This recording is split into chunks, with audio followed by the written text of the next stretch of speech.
Doctor Saima, NPC, new Jersey. हम सबसे ज़्यादा इस दुनिया में अपने बच्चों से बहुत मोहब्बत करते हैं। उनकी सक्सेस पे हम खुश होते हैं और उनके फेलियर पे हम बहुत गमज़दा हो जाते हैं, क्योंकि हम बच्चों को अपनी एक्सटेंशन समझते हैं।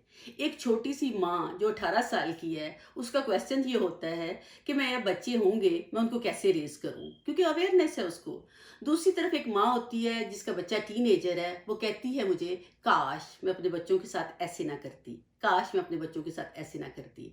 अब उस स्टेज से लेके इस स्टेज तक क्या प्रॉब्लम्स हैं, क्या इश्यूज़ हैं, हम इस पे बात करेंगे। हम देखेंगे कि कौन से इश्यूज़ हैं जिनकी हम टेकन केयर कर सकते हैं।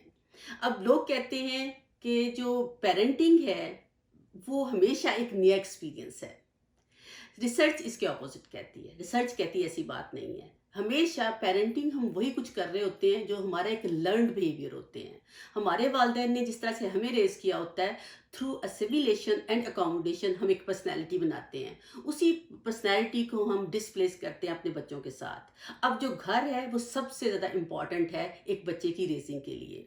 Environment is also important, outer side environment. लेकिन जब बच्चा एक घर के अंदर होता है और पेरेंट और चाइल्ड का रिलेशनशिप स्ट्रांग होता है, तो वो बच्चे के अंदर रिजिलियंस क्रिएट होती है। जब एक बच्चे के अंदर वो रिजिलियंस क्रिएट हो जाती है, तो वो दुनिया के हर चैलेंज को एक्सेप्ट करता है, उसको डील करता है और उसके अंदर ग्रो करता है।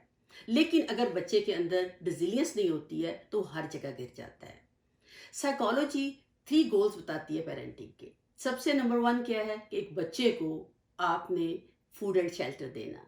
नंबर 2 पे क्या है कि एक बच्चे को डेवलपमेंटल स्टेज से जाके एक एडल्ट बना के एक बेस्ट सिटीजन बनाना। जो सबसे इम्पॉर्टेंट थर्ड वन है, वो ये है कि अपनी कल्चरल बिलीफ्स, अपने रिलीजियस वैल्यूज़ बच्चे के अंदर इंड्यूस करना। जो हम इस बात के बारे में बहुत कंसर्न होते हैं, इस पे हम और भी डिटेल से बात करेंगे, लेकिन ये इम्पॉर्टेंट फैक्टर्स हैं। अभी आप देखें, एक एक अच्छी एग्जांपल है जापानीज की। वो पेरेंटिंग में they are like on the top. क्योंकि वो क्या करते हैं, जैसे वो नेपोलियन कहता है, मुझे एक अच्छी माँ दो तो मैं आपको अच्छी कौम दूंगा।